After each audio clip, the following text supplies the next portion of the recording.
Hello, I'm Billy Stewart, Assistant Pastor here at Solid Rock Tabernacle, 1325 Rudy Road in Alma, Arkansas. I want to welcome you to the broadcast and extend this personal invitation to you to come and join us in one of our exciting Spirit-filled services. Our Sunday school begins at 9 a.m. Our Sunday morning worship begins at 10 a.m. Our Sunday evening worship begins at 6 p.m. And we have an exciting Wednesday evening Bible study that begins at 7 p.m. We are taking a journey through the Bible, book by book, chapter by chapter, and verse by verse. Join us, won't you? Solid Rock Tabernacle, 1325 Rudy Road in Alma, Arkansas. It's church the way that it should be. Hey, I'll save a seat just for you. And now, let's join our service already in progress. Of the priests through all of it. And Leviticus 22 basically explains what happens if the priests become ceremonially unclean and what goes on with that. It's mostly stuff that we've already gone over, most of these things. Yes. Similar subject. Yeah, similar subject. It's the same thing. We've already covered most of that before. So we're going to skip chapter 22 because it's just a rehash of what we've already talked about. And we're going to go straight into 23. So in chapter 23, we're starting to talk about the different feasts. There are 7 different feasts that are involved in the Jewish tradition, and we're going to talk about those and how God commanded those and implemented those in.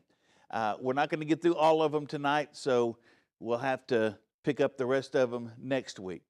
But Leviticus 23, starting at verses 1 and 2, it says, "And the Lord spake unto Moses, saying, Speak unto the children of Israel, and say unto them concerning the feasts of the Lord, which ye shall proclaim to be holy convocations, even these are my feasts." So, yes, gatherings, a holy gathering together. Okay? So this chapter commands and describes the 7 annual feasts that will happen. Now, these are all annual feasts. And it describes when they're supposed to have them, when they're supposed to do them.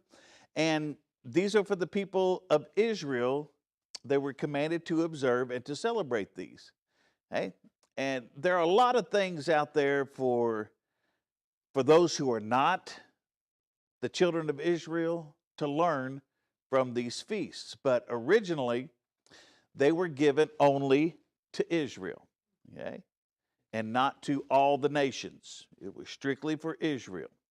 Now these feasts, which are rich with symbolic and prophetic significance, were called the feasts of the Lord.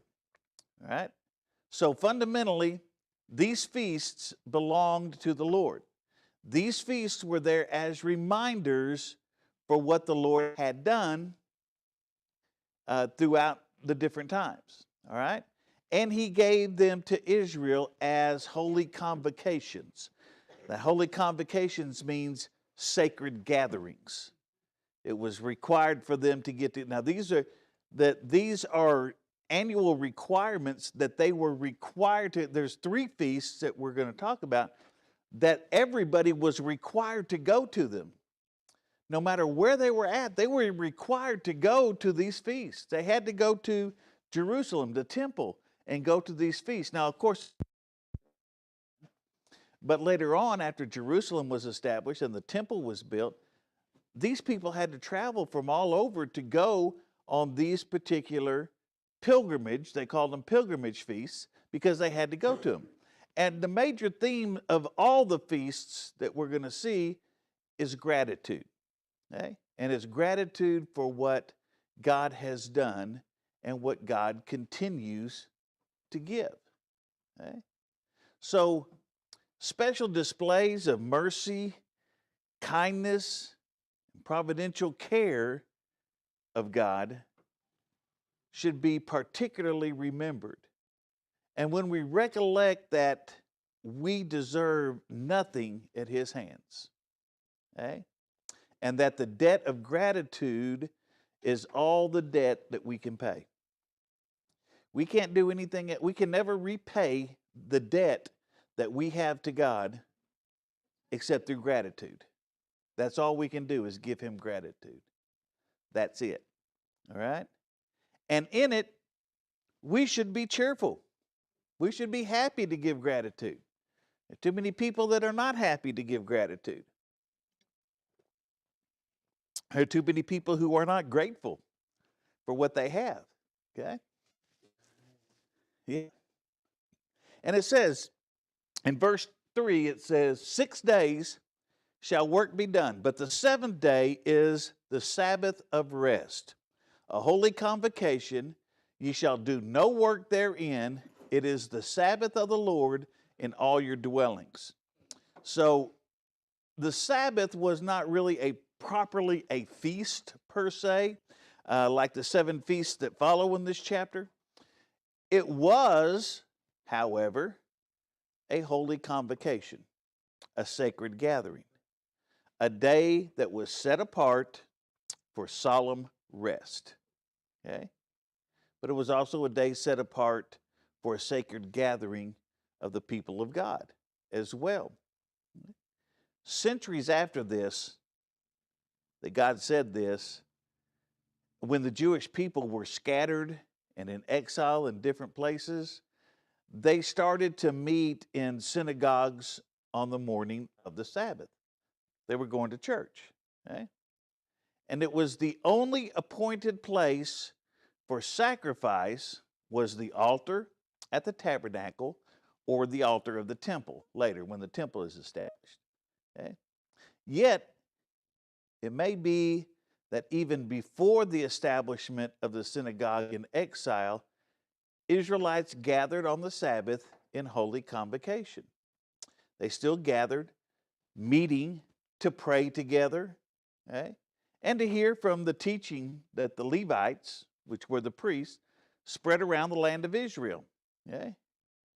Now, when Christians today gather on an appointed day of the week, we gather as a holy convocation.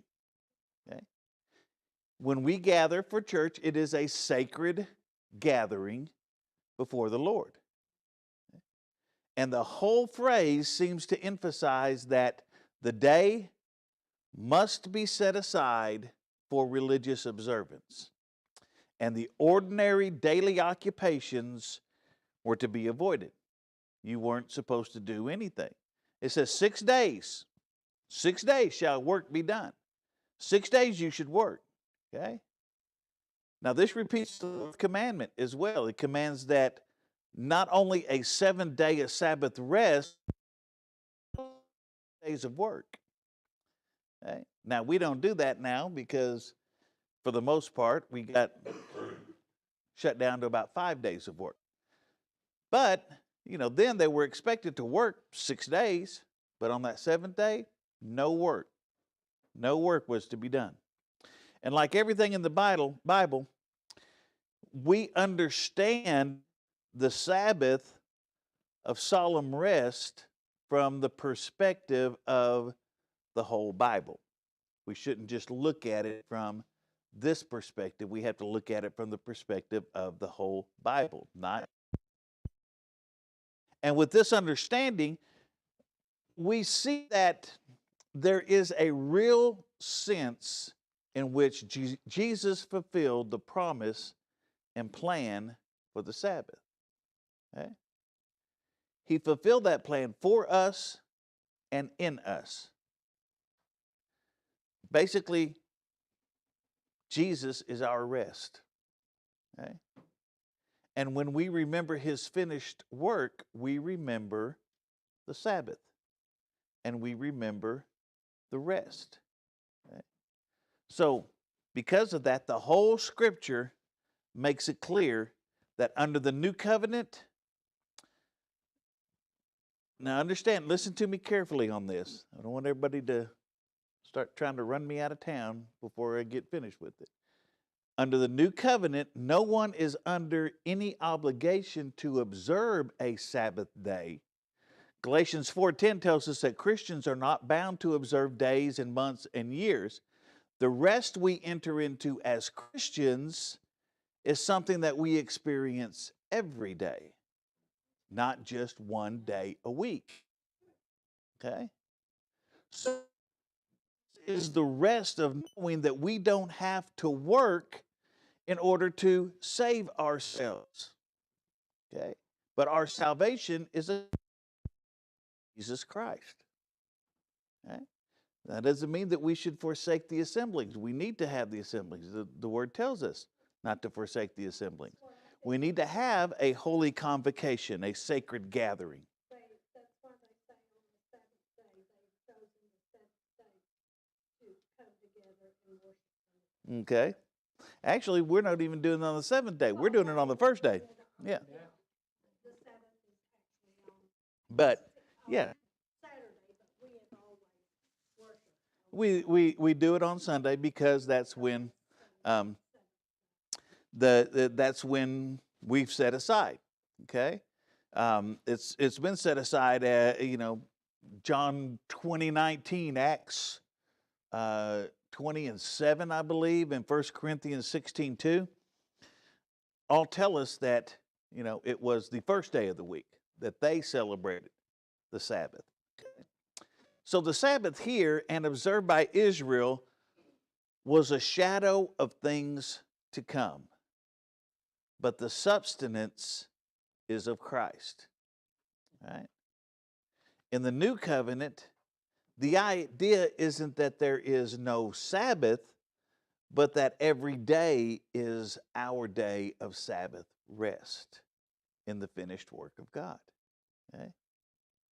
And since the shadow of the Sabbath is fulfilled in Jesus, we're free to keep any particular day that we want as a Sabbath, as a custom, after the custom of ancient Israel, to have that holy convocation. If people want to do it, there's some churches that do it on Saturday, and if you want to do it on Saturday, that's fine, huh? There's some that do it on a Thursday. Some would do it on Thursday. Whatever day it is, the point isn't which day that it is. The point is that there's a day that you do it. Okay, not that it's you don't have to do it on one particular day. Just as long as you have a time set aside for that holy convocation, for that sacred gathering of the people together.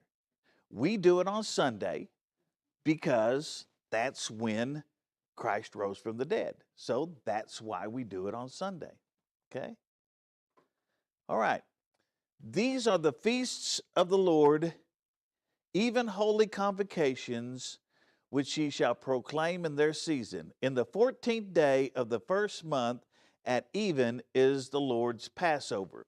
Now, after the reminder, Easter Day, Easter morning, Easter Sunday, whatever it is, they will say, okay, well, we're still going to work on this.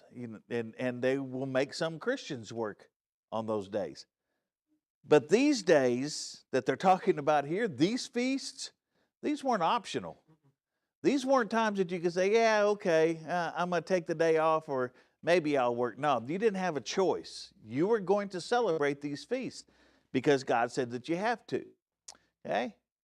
And we do so at their appointed times. They didn't just get to pick when they were going to do it. There were times that they had to do it. On the Jewish ceremonial calendar, the first month was known as Nisan, not the car Nissan. It's not that. It's the month Nisan, okay? And Passover was held on the 14th of Nisan each year. Still is today. That's when it's held. The month of Nisan, remember, the Hebrews used a lunar calendar, not a solar calendar. So when you use a lunar calendar, not a solar. Lunar calendar is only 360 days in a year, where a solar calendar is 365 days. I was talking to some people about Daniel's 70 weeks prophecy. Anybody heard of Daniel? Yeah, I know some of y'all know about Daniel's 70 weeks prophecy because we've discussed it before. Okay? And some of you are going, we have? Really? When? Prophecy. But it was based on a 360-year calendar, and you have to do some recalculation on this.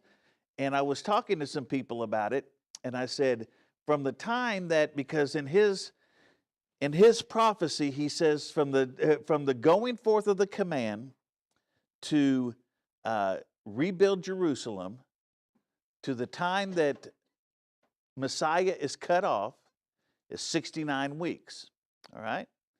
So, but we have each year for a week, so, or a year for a day. So it goes through all of and you look at it, and it winds up being 483 years, I think, something like that, if you look at it in solar years. But when you look at it in lunar years, it doesn't add up right. It doesn't come out right. See, if you do and we know when the command went forth, it came forth in 447 BC, when Artaxias said you could rebuild Jerusalem and the temple. And it went through it comes up 36 AD. Well, Messiah wasn't cut off in 36 AD. When was Messiah cut off? In other words, when was Christ crucified? 31 AD. Okay? Some people will say 33, some people will say, but it's more accurately it's 31 AD is when he was actually cut off, or when he was crucified. Now, when you look at it, all right, this is what's interesting. This is what I found very, very interesting on this.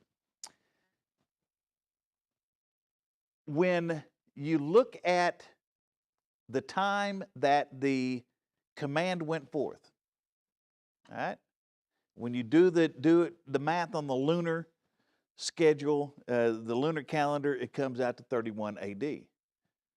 Well, we know that when Artaxias signed the decree to rebuild Jerusalem, get this will send chills up your spine. It was in the month of Nisan. Okay? When Passover happened. Okay? When was Jesus crucified? At the Passover, after the Passover. So it was almost to the day that they're talking about on this. So, I mean, that's just, you talk about prophecy here, okay? But twilight was the end of one day and the beginning of a new day. Okay? So the account of the first Passover was told in Exodus 12, when Israel was a slave in Egypt, you remember, and through Moses, God sent a series of plagues to come down upon Egypt, and these were to convince Pharaoh to let the children of Israel go free, okay? Allow them to go to Canaan. And when the plagues didn't convince Pharaoh, then God sent one final plague. And what was the final plague? Okay, the angel of death, the firstborn. Okay, the death of every firstborn of every household in the land of Egypt. And the households of the people of Israel were spared this terrible judgment if, yeah, that's when they put the blood over the top and on both sides. And if they didn't have that, Then the angel of death would come in. Okay? But they had to follow the command to sacrifice a lamb and to apply the blood at the top and sides of the doorway of their homes. All right? When the angel of judgment came to take the life of the firstborn of the households, the angel would pass over the homes that were under the blood of the Lamb. So this command to recognize the Lord's Passover came before Israel had celebrated a second Passover in Numbers 9, 1-4, and we'll see that as we get into it. But the memory of the first Passover was still fresh on their minds. They were still remembering this. And God wanted it to remain fresh in their minds throughout history.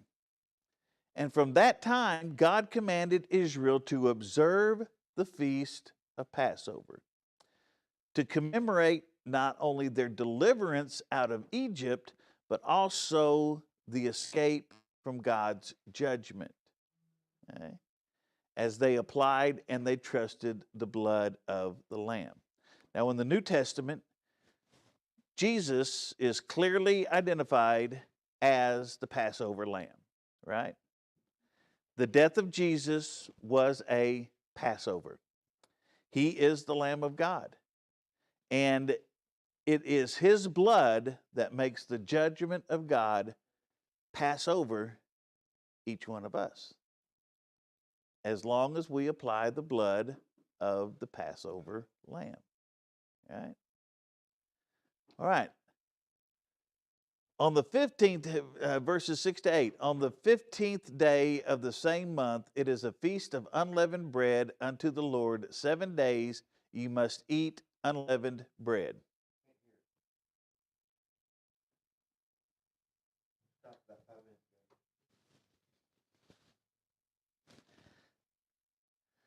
Okay.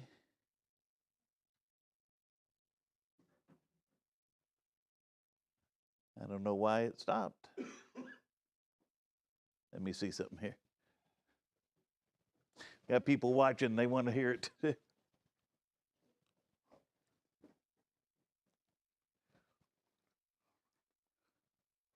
We still have the.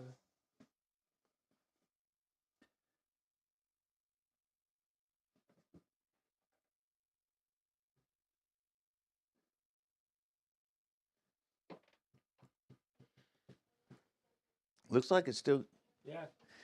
going out. Yeah. Shows that it's still going out anyway.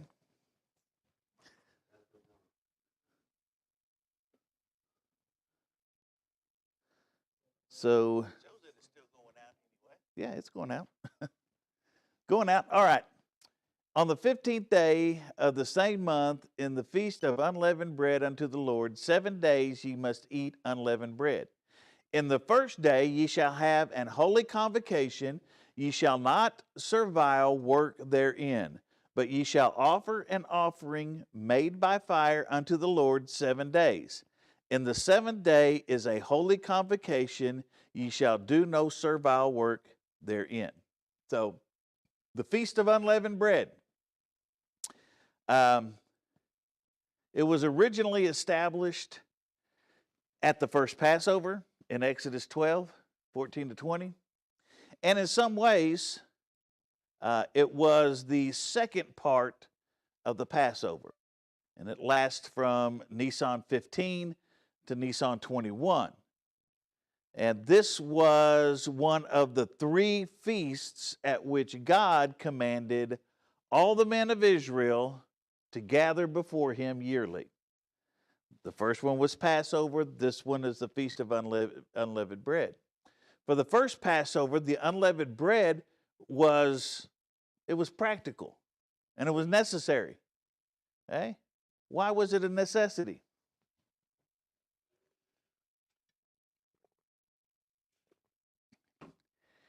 He said, and nobody answered. Yeah. What was the necessity? What was the significance of the unleavened bread? Okay, well, leaven does signify sin, yes. But why did they have to have unleavened bread? What made it turn out to be unleavened bread? Okay. Huh? Okay, to keep it from rising. Why? Well, they left Egypt in such a hurry. This is starting to sound familiar now. They left Egypt in such a hurry They had to get out. When Pharaoh told them to go, they had to get, you know. They had to get up and get on the horses and get out of there. Of course, they didn't, not necessarily horses, but they had to get out of there, right? And there was no time for them to allow for the bread to ferment with the leaven or the yeast. They had to, that was unleavened bread. Now, spiritually speaking, the feast was an illustration of the purity that God wanted Israel to live out.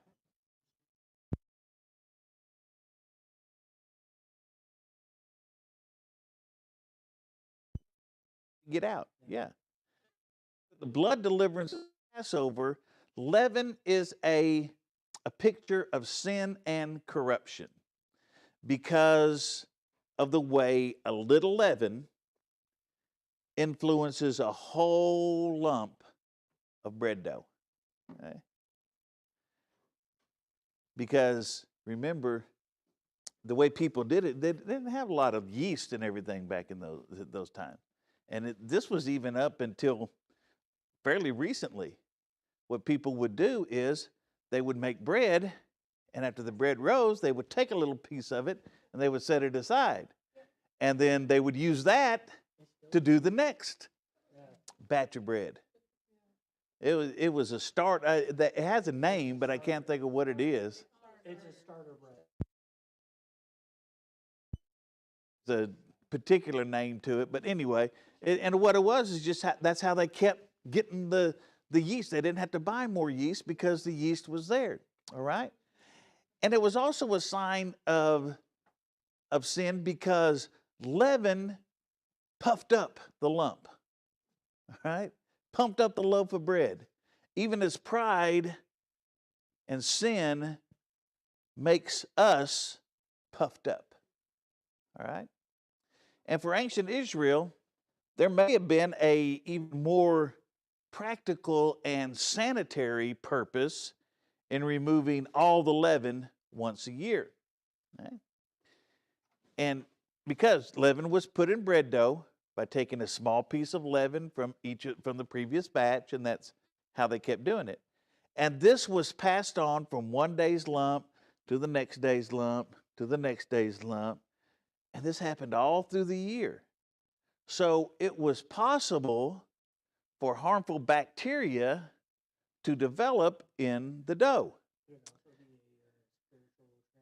Yeah, it was spiritual transformation, but it was the sanitary and practical means of it. If they could have, bacteria that built up in it.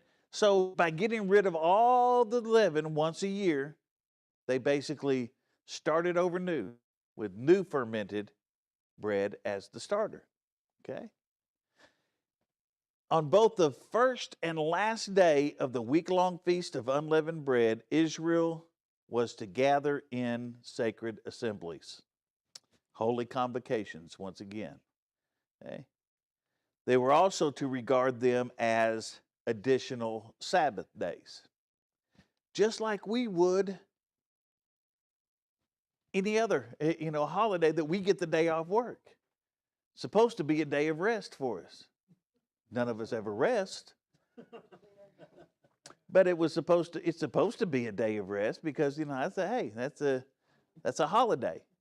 Say, oh, I'm going to get to rest. No, instead we go out and go out. I'm so glad I'm going back to work tomorrow. I need the rest, But a considered message through all the feast is the rest of God for his people, and that rest is greater than the Sabbath. The greater rest is in the finished work of Jesus Christ. All right? All right, let's look at Leviticus 23, verses 9 to 14.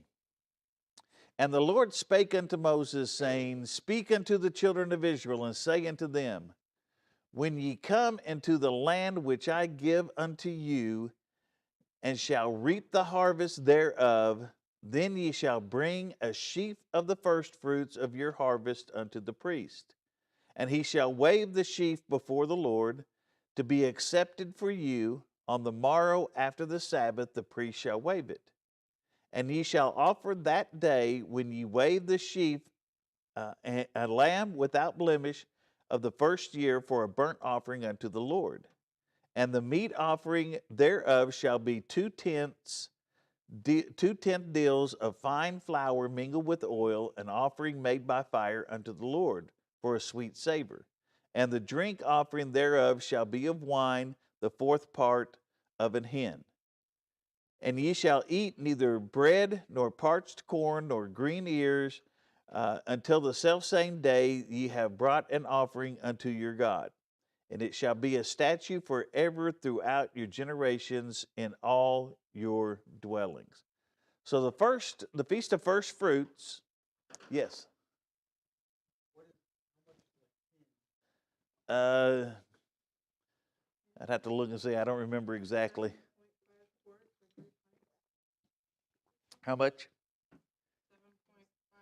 7.5 quarts. So, yeah.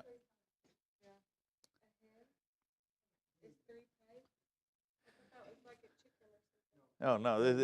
This is HIN, not HEN. Okay. So the Feast of First Fruits was also called the Feast of the Harvest in Exodus 23:16. Okay. It was not to be observed until Israel came into the land of Canaan. Now, that God commanded them or gave them the command for the feast because he's given it here, but they're not supposed to do it until they get into the land of Canaan, right? The promised land. So he's given the command right now for this feast. And since he gave it to them right now, this was a promise that they would, in fact, come into the land and possess it, just like he said that they would. God said, when you come into the land. Right? It's important is he didn't say, if you come into the land. That's something that we have to look at too. Instead of saying, if God will do this, if God heals me, if God does this, if God does this. No, we should be saying, when God does this. Because if you say if, you're just making it out to be for you, not for Yeah, we have to go, we have to say, when God does this, this is what's going to happen. Yeah. Okay? So, and God promised them right then. He said, this is going to happen. You're going to go into the land of Canaan. You're going to possess the land. It's the promised land that I have promised you, I'm going to give you. So when you come into the land, this is what you have to do, not if. Okay? This was also one of the 3 feasts at which God commanded that all the men of Israel to gather before him yearly. Okay? This was a celebration basically of the coming harvest, the harvest that they were about to have. Right? And it was a giving of thanks for the harvest that they were about to get. Now, the idea was to dedicate the first ripened stalks of grain in anticipation of the greater harvest that was about to come. Now, a sheaf, anybody know what a sheaf is? That's a sheath. That's a knife, yeah. That's a sheath that holds that. Okay? A sheaf is basically a bundle of grain stalks, and they're tied all together. Okay? And this sheaf was these grain stalks that were tied together, were brought to the priest, is given to the priest, and he waved them before the Lord in honor to God. Okay? Kind of like waving a flag, saying, here it is. Okay? Then they had to offer a year-old male lamb. And with that, they also gave a grain offering and a drink offering as well. Now, the offering of the first fruits was to be celebrated on the day after the Sabbath that ended Passover and began the Feast of Unleavened Bread. See, all three of these feasts, these are the three feasts that they have to, that They go hand in hand. that they all have to be there for that. So God, he said, okay, I'm going to make it easy for you. I just put them all three together. So it goes one, then the other, then the other. All right? So this means that the first three feasts on Israel's calendar, Passover, unleavened bread, and first fruits, all happened close together, all of it over a period of 9 days. So they got a 9-day, it was 9 days. 9-day feast going on there. Okay? But they were not to eat the grain of the new harvest, wasn't to be eaten until thanks was given. Okay? And offerings made for the new harvest. All right?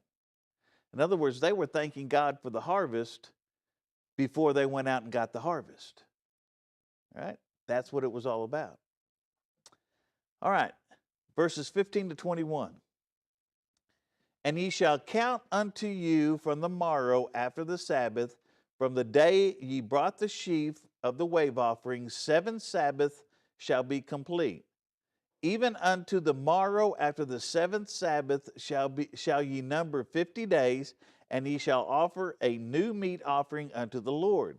Ye shall bring out of your habitations 2 wave loaves of 2 tenth deals, for they shall be of fine flour. They shall be taken or baken with leaven, and they are the first fruits unto the Lord. Now, so this one, they bake it with leaven.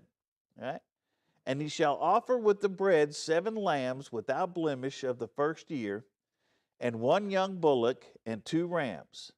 They shall be for a burnt offering unto the Lord, and their meat offering and their drink offerings, even an offering made by fire of sweet savor unto the Lord.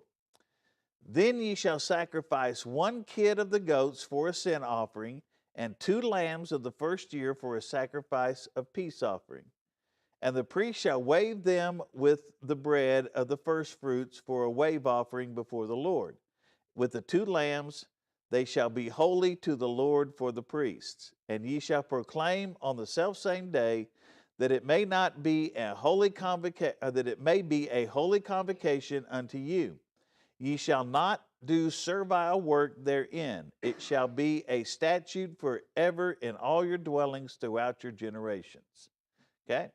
So, 50 days after the Feast of the First Fruits. First 3 feasts are right there together, covering 9 days. Now, 50 days after that, at the completion of the wheat harvest, all right, Israel was to celebrate what they called the Feast of Weeks, also called the Feast of the Ingathering in Exodus 23:16. In Acts 2:1, it is called, anybody care to guess?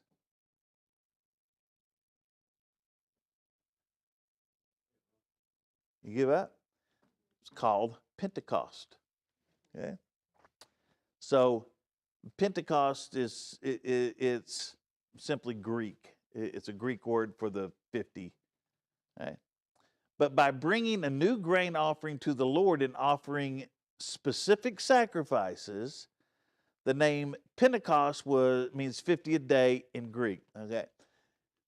This name used in the New Testament because the feast was celebrated 50 days after the Feast of Unleavened Bread. Okay?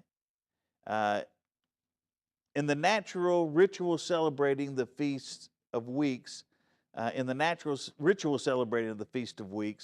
2 loaves of bread, something like the large modern pita bread. Let me back up for a second. I want to say something about 50 days on this.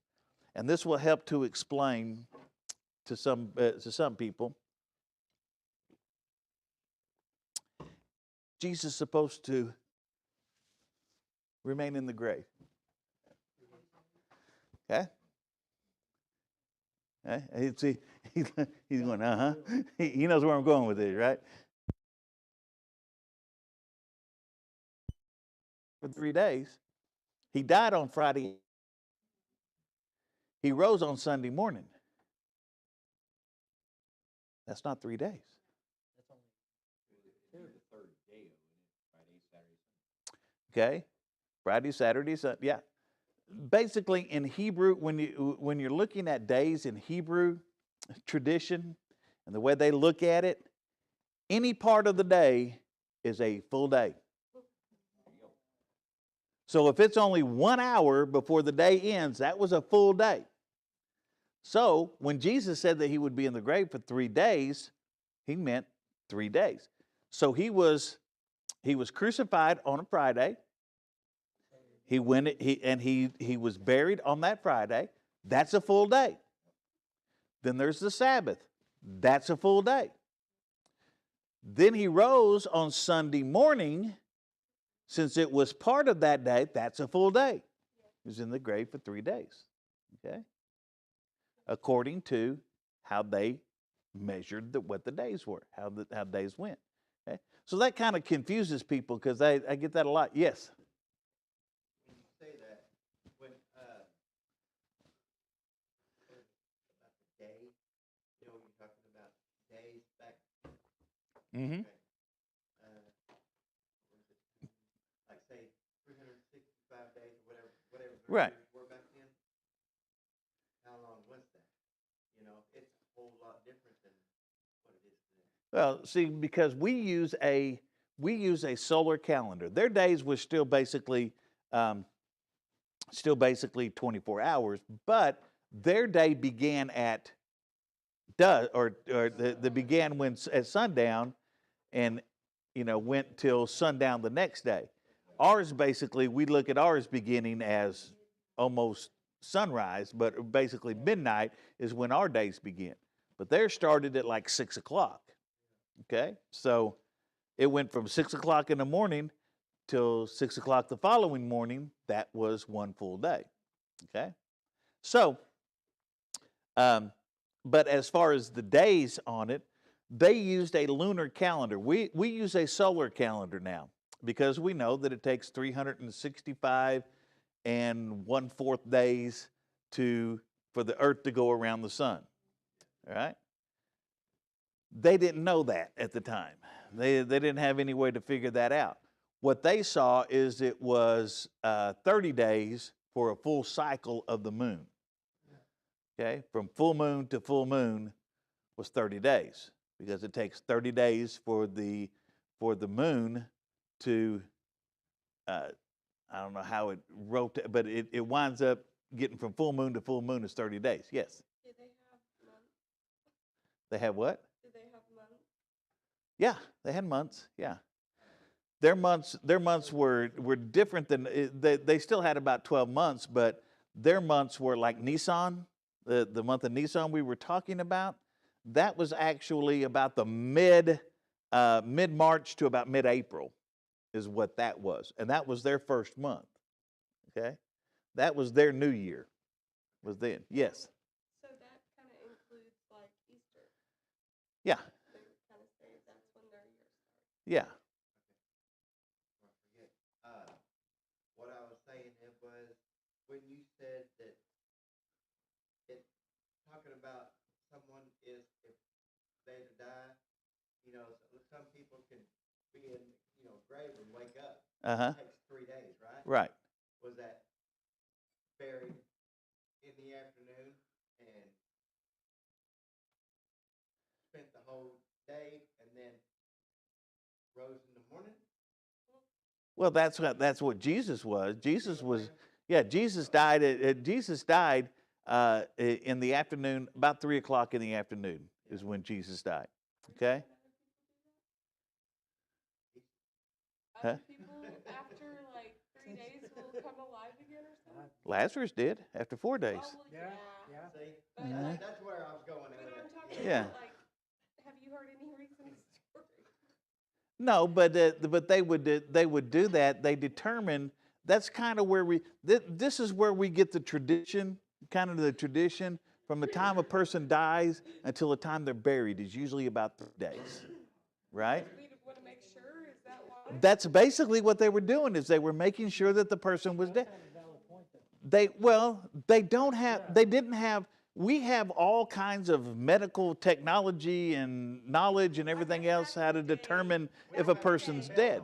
Yeah. Back in the day, if someone went into a coma and you didn't know they were in a coma, and then they woke up, Yeah. it's like, oh, you weren't dead. Yeah, you weren't dead, you know. You weren't dead. They didn't know what a coma was. They if the person didn't have a heartbeat and wasn't breathing, or everything was so okay, he's dead. But they would do that. They would wait 3 days, because after 3 days, now they didn't have embalming, so after 3 days, they'd start stinking. That's what I was saying Sunday night, is that after 4 days, they wanted to make sure he wanted to make sure Lazarus was stinking, so everybody knew he was really dead. Yeah. Okay. So that's why the 3 days is, because after the 3 days, that's about when people start getting ripe, okay, and they start smelling bad, and so they go, okay, yeah, he's really dead. We can seal him up now, okay. So, but that kind of explains the 3-day Jesus being in the tomb. When we look at it, we think, man, that was only one full day. It was the evening of one day, one full day, and then the morning of another day. But the way they count days is even part of the day was a full day. Yeah, it was all calendar day. Yeah, there was no business days, It wasn't 3 to 5, It was, he's going to stay in the grave 3 to 5 business days before we... That's not the way that it worked. All right.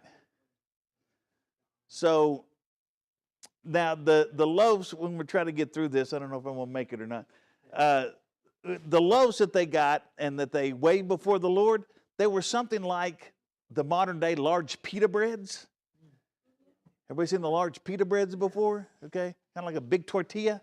That's what they weighed before the Lord on there. Okay, but remarkably, these 2 loaves that they were supposed to bring were baked with leaven. All the other ones, they were not allowed to be baked with leaven. This was, they were told that God specifically says, bake them with leaven, okay?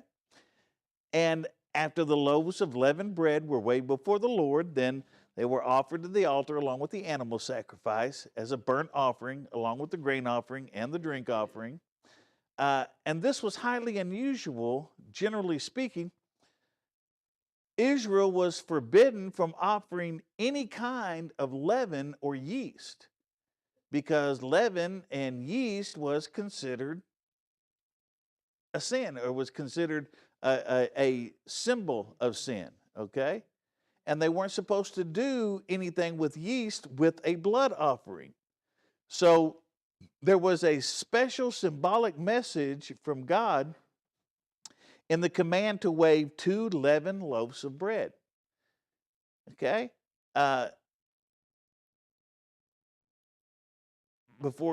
And when these sacrifices were made at the tabernacle or temple, it was another day of holy gathering for Israel, another holy convocation for them. In other words, it was another day of rest, another vacation day for them. All right? Now, Leviticus chapter 23, verse 22. And when ye reap the harvest of your land, thou shalt not make clean riddance of the corners of thy field when thou reapest, neither shalt thou gather any gleaning of thy harvest. Thou shalt leave them unto the poor and to the stranger. I am the Lord God. So God gave this command while they were still in Mount Sinai, that when they did this, okay, they're a long way from the promised land now. But this was a command, again, made in faith, with the full assurance that God would fulfill what he had promised. He said, thou shalt make clean riddance of the corners of thy field when thou reapest. This basically repeats the command of Leviticus 19, 9 and 10. What was it for? Well, this was the law to provide a way for the poor person and the stranger.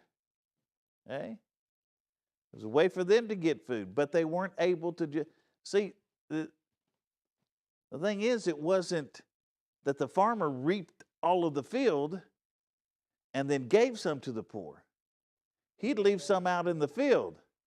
So the poor had to go and harvest it themselves. So this was God's way of saying, hey, if you're going to eat, you got to work for yourself and gather what's left behind in the harvest. Okay?